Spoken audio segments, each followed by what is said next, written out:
지난주 강론의 핵심 메시지는 하나님이신 그리스도께서 그의 강한 손으로 교회를 보호하고 계신다, 붙잡고 계신다는 것이었습니다. 예수 그리스도께서 자기를 계시하시면서 교회의 보호자이심을 매우 강조하여 보이셨는데 그만한 의도가 있겠지요.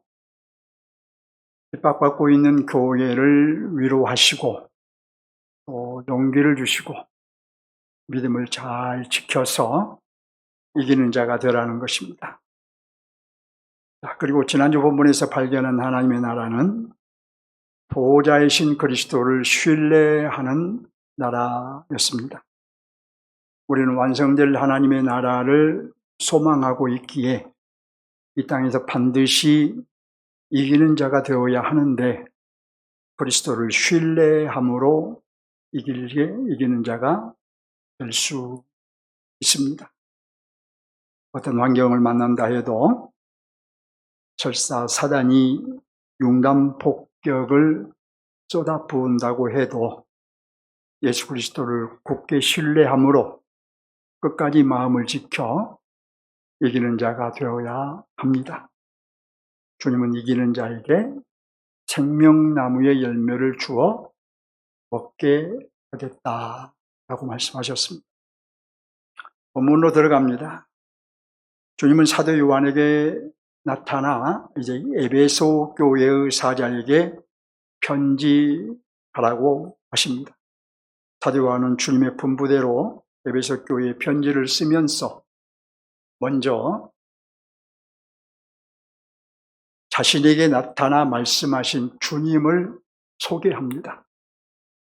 앞에서 주님이 자기를 계시하시고 소개하셨지만 특별히 에베소 교회에는 어떤 주님으로 나타나신가 하는 것을 소개한 것이죠.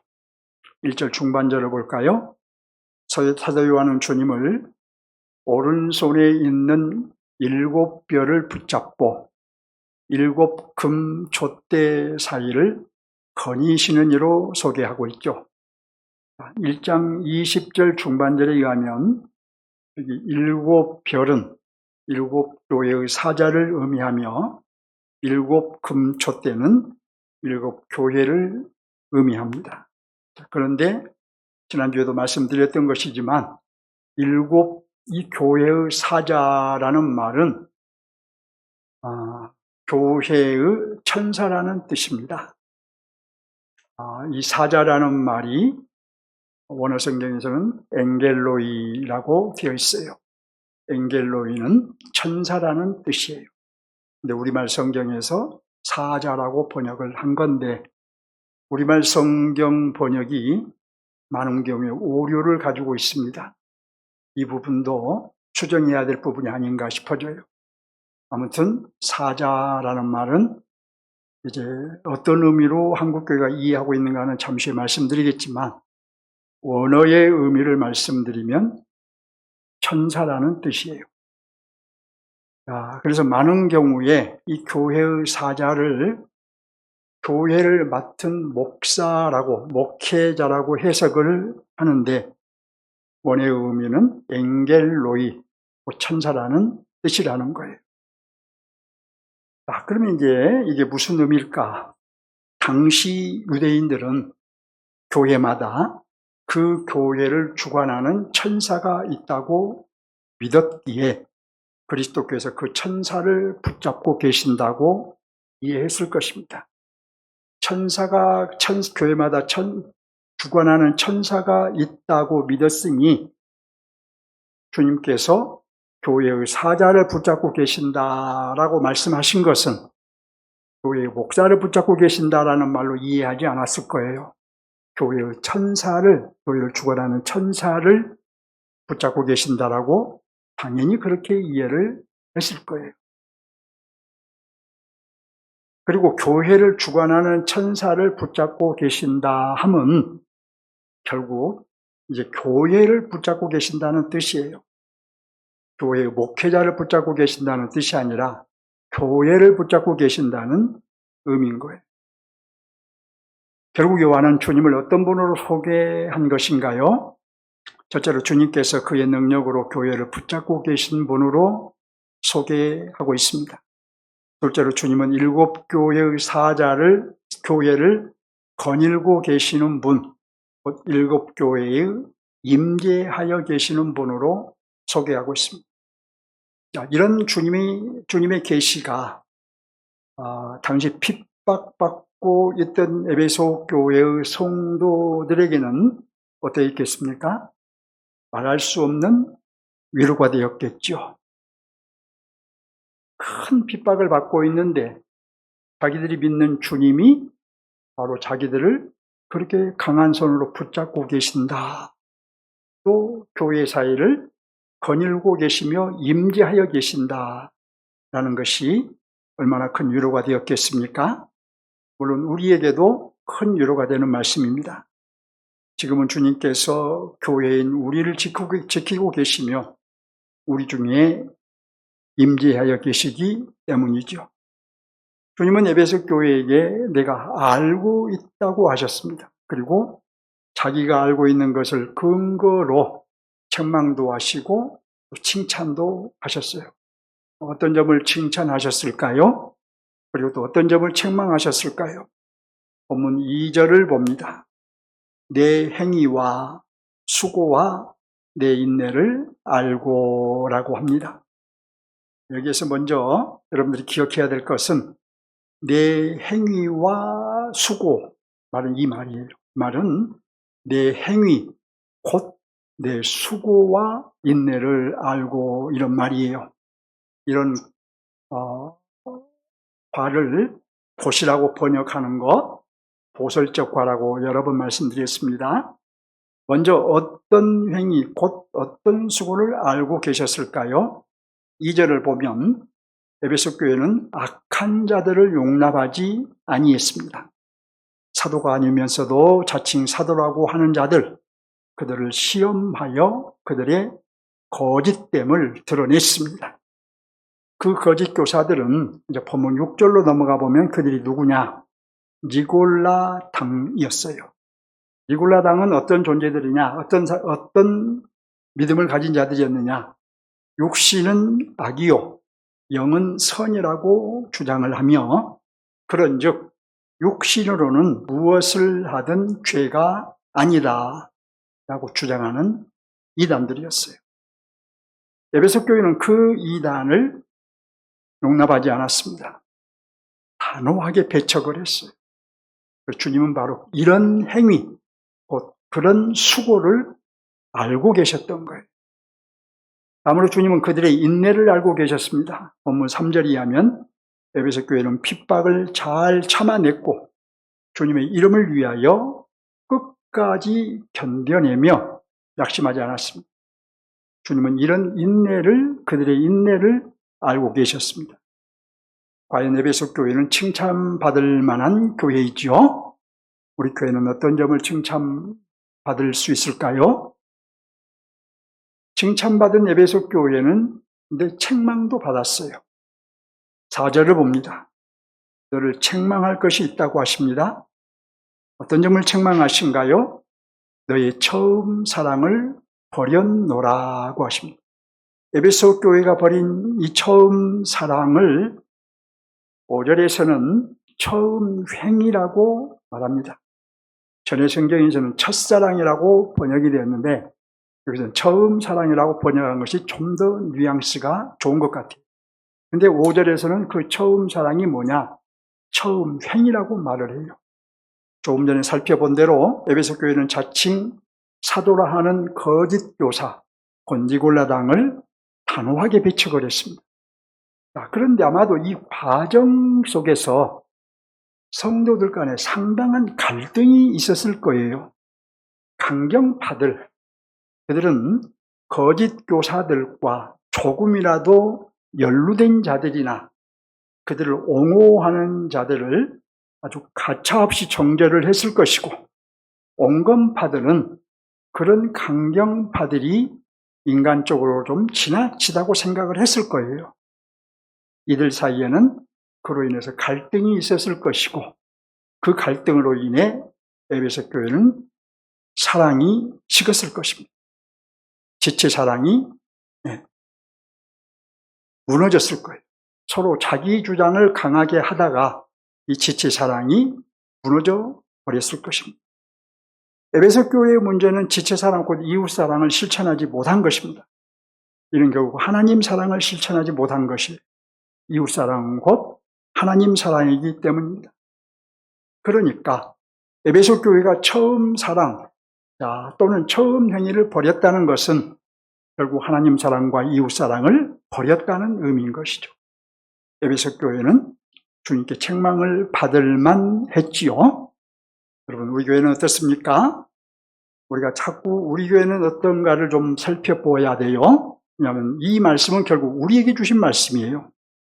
지체 사랑 곧 이웃 사랑으로 하나님 사랑을 우리가 잘 나타내고 있는가 우리를 살펴야 될 것입니다.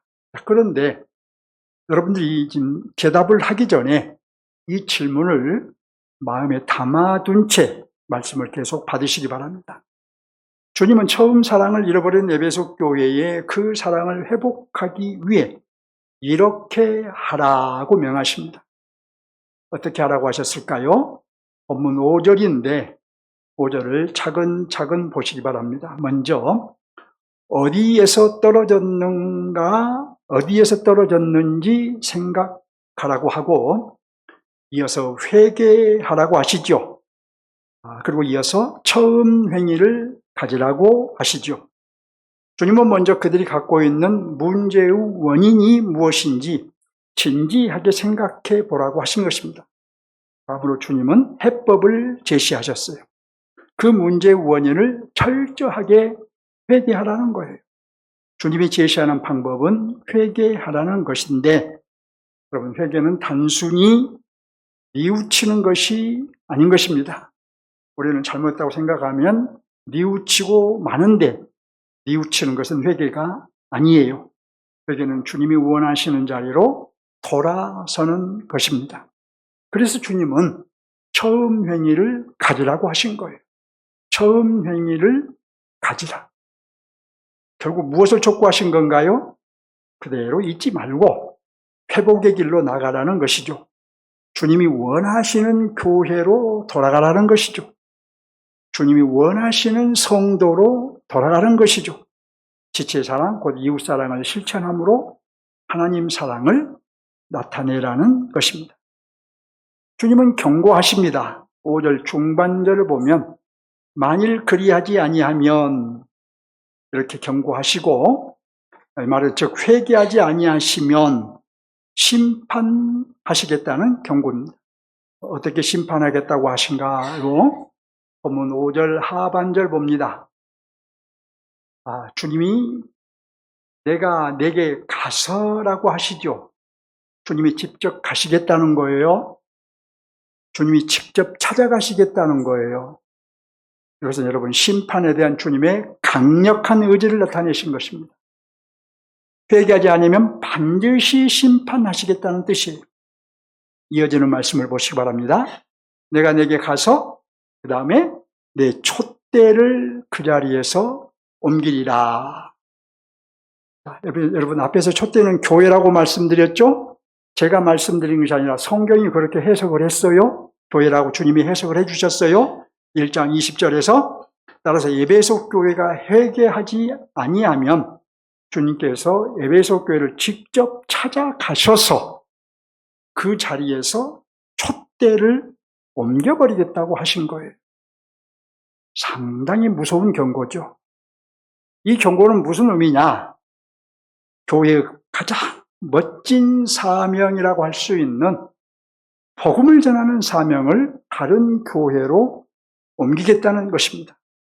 교회의 가장 아름다운 사명인 세상을 밝히는 사명도 다른 교회로 옮기겠다는 뜻이 결국 무슨 말입니까? 존재 가치가 없는 걸로 판단하겠다는 것이. 회개하지 않으면 너희를 더 이상 존재 가치가 없는 교회로 내가 판단하겠다. 우리는 이런 말씀을 교회적으로도 적용해야 되고 개인적으로 자신에게도 적용할 필요가 있습니다. 주님은 자기 몸인 교회라 할지라도 또 자기 피로 구속하신 성도라 해도 합당치 않으면 더 이상 사용하지 않으십니다. 최악의 경우에는 교회의 문을 닫게 하십니다. 성도 구실을 못하게 합니다. 혹시라도 우리도 만일 그리하지 아니하면이라는 경고를 받고 있지는 않는지 우리 각자를 조심스럽게 살펴봐야 할 것입니다. 주님은 결론을 맺으십니다. 귀 있는 자는 성령이 교회들에게 하신 말씀을 들을지어다.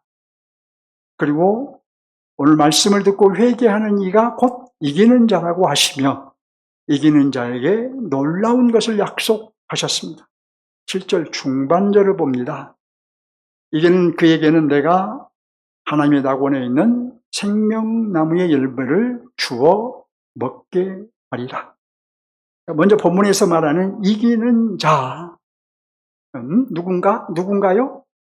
회개하고 돌아서서 처음 사랑을 회복하는 자, 곧 하나님 사랑과 이웃 사랑을 실천하는 신자입니다.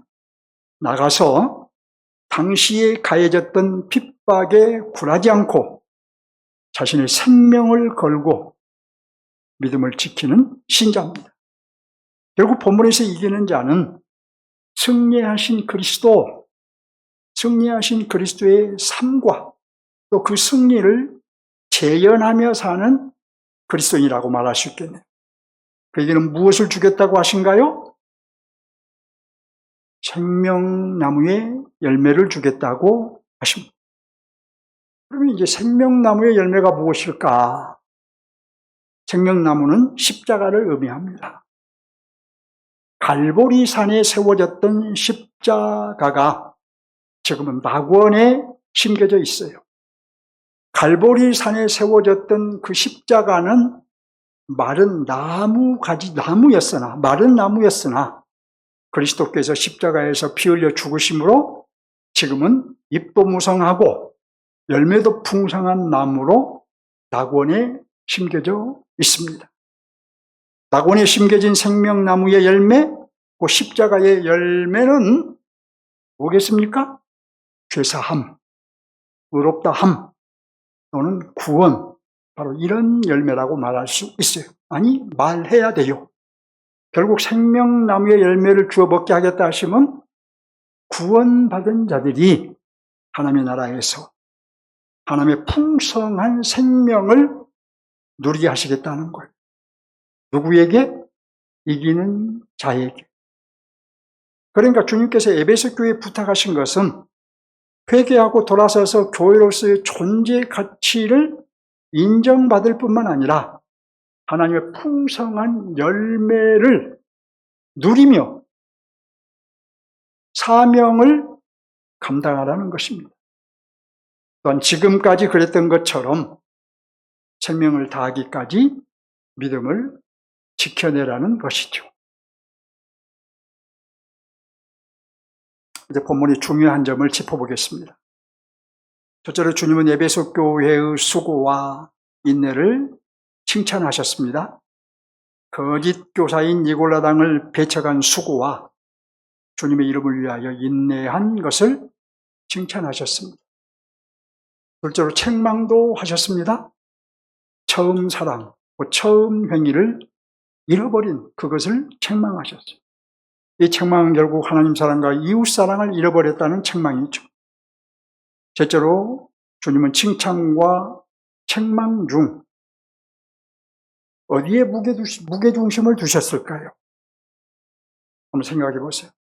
주님이 칭찬도 하시고 책망도 하셨는데 어디에 무게중심을 두셨을까요?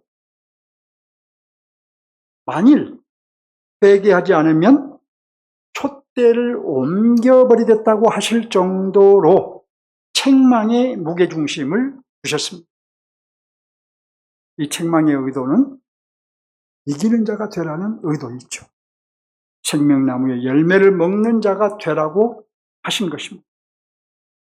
그래서 결국 오늘 본문의 핵심 메시지가 뭐냐? 회개하고 너의 처음 사랑을 회복하라. 곧 회개하고 너의 처음 행위를 가지라. 이렇게 말한 거예요.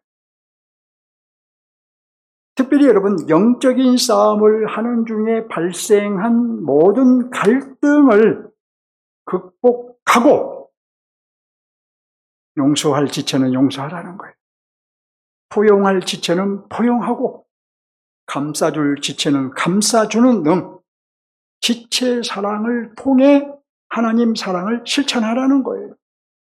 자, 그런 성도들이 이기는 자로서 마침내 생명나무의 열매를 먹게 될 것이다. 생명나무의 열매를 먹게 될 것이라 하면 아까도 말씀드린 대로 최종 구원에 들어가게 될 것이라는 의미입니다. 본문의 핵심 메시지를 적용합니다. 본문의 핵심 메시지는 회개하고 너의 처음 사랑을 회복하라. 곧 회개하고 너의 처음 행위를 가지라는 것이죠. 이 메시지는 에베소 교회에만 주신 것이 아니라 모든 시대의 모든 교회들에게 주신 거예요. 그러니까 지금 저와 여러분에게 각자에게도 주신 거예요. 주님 뭐라고 말씀하시냐? 여러분에게 회개하라는 거예요. 그리고 처음 사랑을 회복하라는 거예요. 회개하고 처음 행위를 가지라는 거예요. 자, 이 일곱 교회의 7, 일곱 교회 숫자가 7이죠? 이 7이라는 숫자는 완전과 전체를 나타내는 숫자입니다. 그렇기 때문에 우리 교회와 교회의 분자인 우리 각자를 내포하고 있는 숫자예요. 그러니까 일곱 교회 하면 소아시아 일곱 교회만 생각하지 말고 계시록을 볼 때 여러분들이 이건 바로 나에게 우리 교회에 주신 말씀이구나. 시간과 공간을 넘어서 우리에게 주신 말씀이구나. 이렇게 받아야 맞는 거예요. 그러니까 주님은 지금 우리에게 회개하고 너의 처음 사랑을 회복하라. 회개하고 너의 처음 행위를 가지라고 말씀하신 것입니다. 순종해야 되겠죠? 회개하고 처음 행위를 가지라는 말씀에 순종해야 되겠죠? 이 순종을 어떻게 시작해야 할까요? 주님의 처방을 따르면 돼요. 5절에서 그러므로 어디서 떨어졌는가를 생각하고 회개하여 처음 행위를 가지라. 이미 살펴보았지만 다시 한번 살펴봅니다.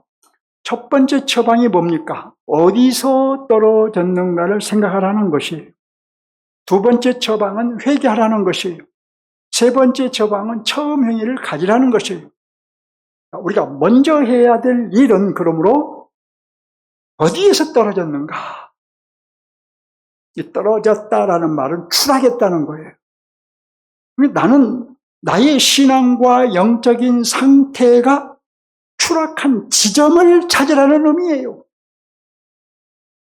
나의 신앙과 나의 영적인 상태가 어디에서 떨어져 버렸는가? 그 떨어진 추락한 지점, 그것을 먼저 찾으라는 거예요. 그러니까 무엇 때문에 하나님 사랑과 이웃 사랑이 막혔는지 그 원인을 찾으라는 것이죠.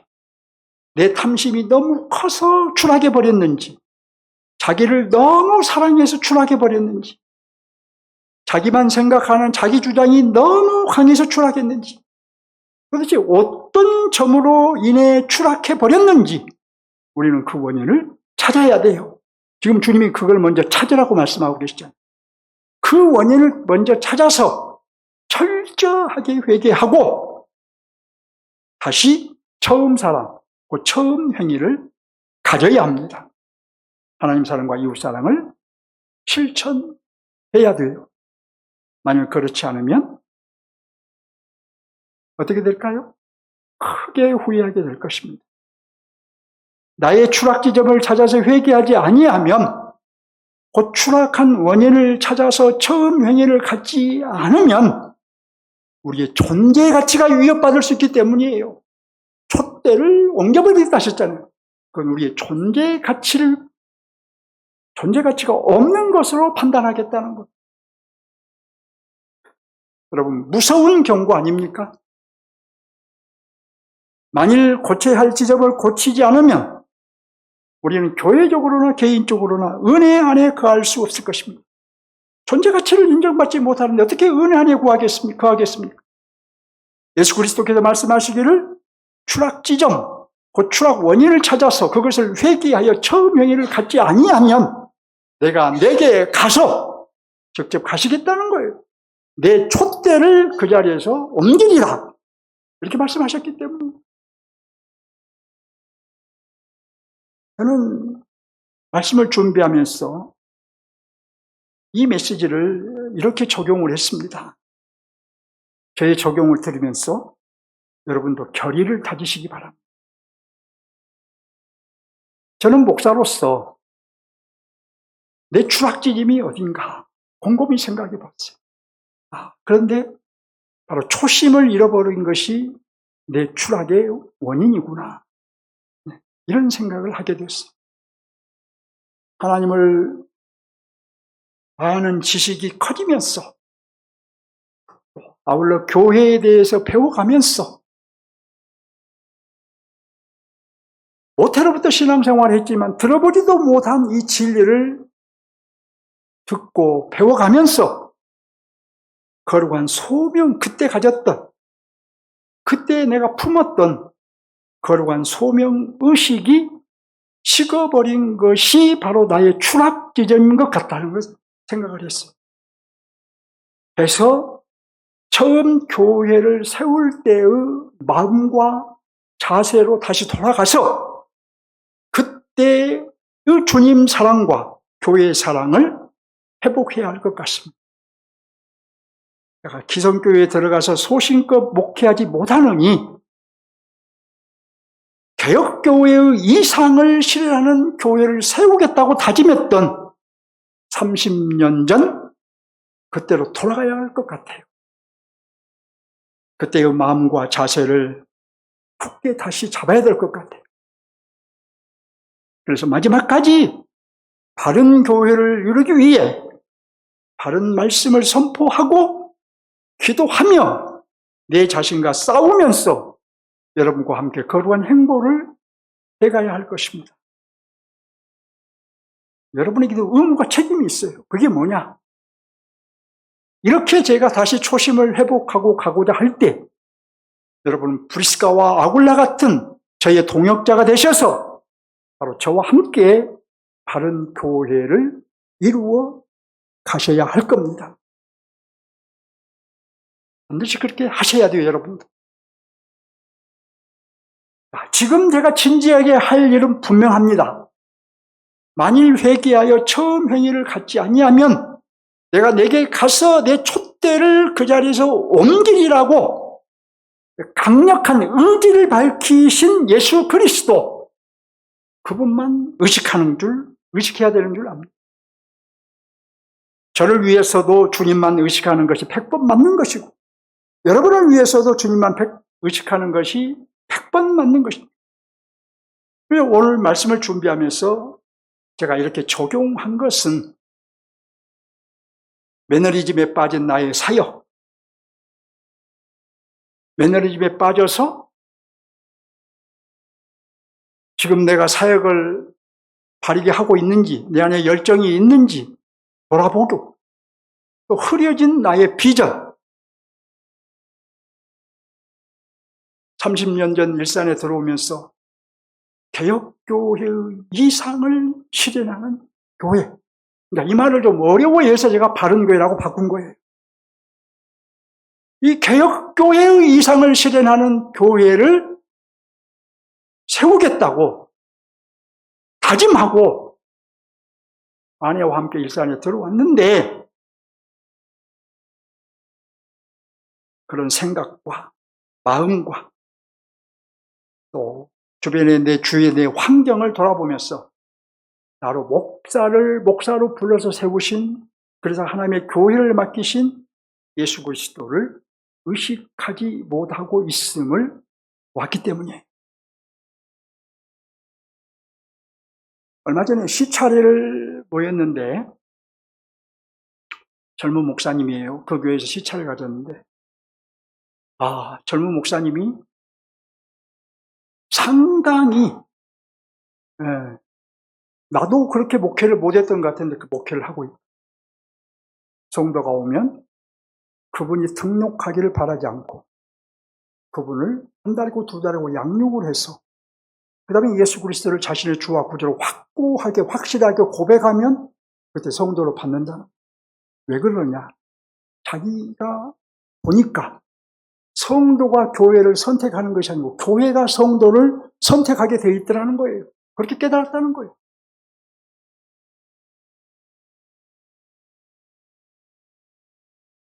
저도 그렇게 하지 못했어요.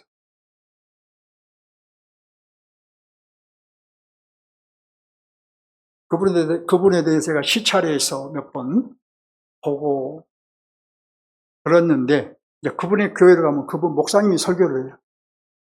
근데 설교는 한 부분에서 그날 본문에서는 잘못 성경을 해석하는 것을 보고 젊은 분이어서 우리 교회 후임을 어떤 분일까 이렇게 좀 살펴봤는데 그건 아직 아닌 것 같아요. 근데 또 재미있는 것이 어느 목사님이 저한테 전화를 해왔어요. 목사님, 목사님 성만 밝힐게요. 그 서목사님이 그날 설교를 하는 것이 성경을 그렇게 해석하는 것이 맞습니까? 제가 사실 그날 밥을 먹고 커피를 마시면서 그분하고 얘기를 하면 제가 지적을 했거든요. 내가 이러이러해서 그분의 성경 해석에 대해서 바르지 않다고 지적을 했다. 그렇죠. 근데 이분이 전화를 해서 그 젊은 목사님한테 전화를 해서 잘못 성경 해석했다 하면서 다음 주일날 그 본문을 다시 설교해라 바르게. 선배가 그렇게 말하니까 알겠습니다. 대답하더라고요. 내가 그랬어요. 그분이 그 선배의 권고를 듣고 설교를 다시 한다면 대단히 용기 있는 목사고 훌륭한 목사다. 목사가 한번 설교를 했는데 그 설교가 잘못됐다고 바꾸어서 또 한다는 것이 쉽지가 않거든요. 아무튼 주님만 의식하고 살아가는, 그리스도만 의식하고 살아가는 교회 부흥도 그분은 그저 그리스도만 의식하고 교회가 성도를 선택해야지 성도가 교회를 선택하는 것이 아니다. 그렇죠. 그리스도께서 하나님께서 그에게 은혜를 입히셔서 교회로 부르셨으니 구원하셨으니 교회가 성도를 선택한다는 말이 어쩌면 맞는 말이죠. 그렇다면 여러분은 어떻게 적용하시렵니까? 혹시라도 나는 적용할 것이 없다고 생각하지 마시기 바랍니다. 우리는 다 추락한 지점이 있어요. 네. 또 앞으로 추락할 수 있는 지점이 있어요. 나는 크게 지금 추락한 지점이 없는데요. 교회 잘 다니고 뭐 잘하고 있는데 그렇지 않아요. 여러분이 교회 생활하면서, 여러분이 신앙생활하면서 믿음이 쑥쑥 자랐다면 몰라도 그렇지 않다면 그건 역시 여러분이 추락한 것이고 떨어진 것이고 그러므로 그 원인을 찾아야 돼요. 진지하게 그 지점을 찾아야 합니다. 그것을 찾아서 회개하고 처음 행위를 가져야 할 것입니다. 처음 행위, 여러분의 처음 행위 그게 뭐냐?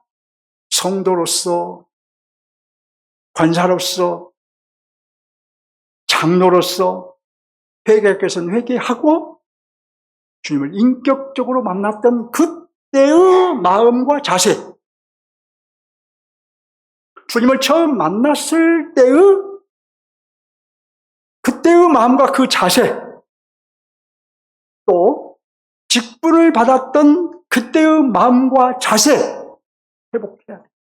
아까 제가 말씀드린 대로 제가 목사가 되어서 목회를 해오면서 매너리즘에 빠져버린 것처럼 여러분들도 직분자가 된 이후에 매너리즘에 빠져서 그것을 잃어버리고 살아가는 경우가 있을 수 있어요. 그러니 그것을 찾아서 회개하고 그 주님 처음 사랑을 회복하는 거예요. 만일 추락지점을 찾지 아니하여 회개하고 처음 행위를 갖지 아니하면 낭패하게 됩니다. 주님께서 말씀하신 대로 내가 내게 가서 내 촛대를 그 자리에서 옮기리라 말씀하신 대로 무가치한 존재로 전락하고 말 것이기 때문이에요. 주님과 함께 원인을 찾고 주님과 함께 생각하고 주님과 함께 내 마음 이곳저곳을 수색하여 그 원인을 찾아야 할 것입니다. 혼자 찾지 마세요. 주님과 함께 찾으세요.